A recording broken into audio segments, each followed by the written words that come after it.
د سولې کلمه به په یو وخت د افغان خواله رسنیو کارونکو لخوا دومره نوی لیکل شوی لکه له پرون راهیسې چې شوی او ډیری د تاوتریخوالي کمولو ژمنې ته له راټوکېدلو هیلو ارمانونو او راتلونکو پلانونو غږیږي. سولې نوم دې په خدای خوږ دی هر هغه څه ته چې پکې قرارۍ ته امیدواري خوښي تمه د سولې او وطن کلمه راغلي پلمه برابر شوی چې پر خواله رسنۍ خپاره شي. په دې کې سندرې، نعتونه، بې موسیقۍ نظمونه، د سپینو کوترو عکسونه او همدارنګه یو نیم کال وړاندې په اختر کې د څو ورځني اوربند پر مهال اخیستل شوي عکسونه او ویډیوګانې یو ځل بیا خپرې شوي دي.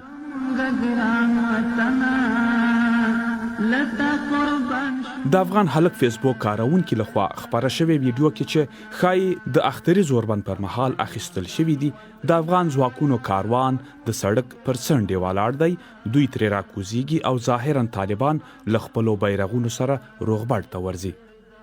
له ویډیو سره لیکلي څومره ښه خبر، یقیني ده چې د ټول عمر ارمانونه مو د پوره کېدو په طرف روان دي.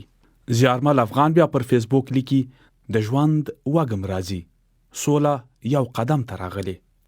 اکبر شینواری پر ټویټر لیکي له تاسې پرته بل هیڅوک سوله درته نشي راوړلی. د هر افغان د زړه ارمان به پوره کېږي، سوله به راځي وطن جوړېږي. د هر افغان د زړه ارمان به پوره کېږي، سوله به راځي وطن جوړېږي. افغان ساینسپوه محمد تنها پر فیسبوک ان د سولې تر تامین ورها خواته هیله ښودلې چې له زورواکو او فاسدو چارواکو سره به حساب کیږي. د غنو مثبتو او خوشبینانه لیکنو ترڅنګ ځینو د سولې د هڅو د ناکامېدو شونتیا او پایلې ته هم اشاره کړې. د زاهد الافغاني په نامه ټویټر کارونکي د یوې ډله وسلوالو د عکس په خپرولو هر کال د طالبانو د پسرلني عملیاتو پایل ته په اشاره لیکلي که سوله ونه شوه نو پسرلی خو نږدې دی.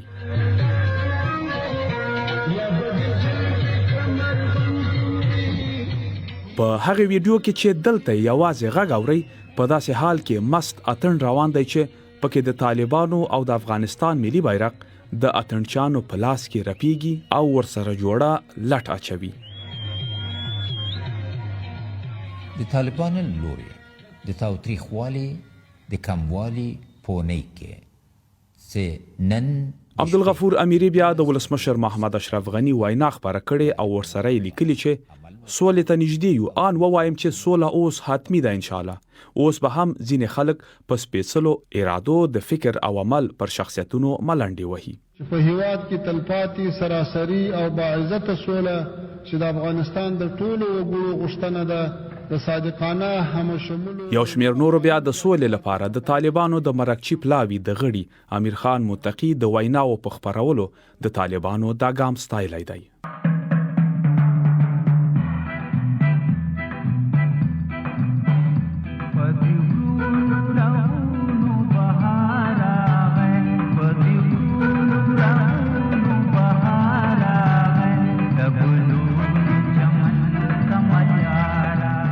د 2018 کال جون میاشت کې اختري زوربند تر اوسه پورې د خواله رسنیو کارونکو ته کافي مواد پریښي دي چې کله سولې او اوربند ته مازه هیله پیدا شي هماغه مواد بیا کاروي.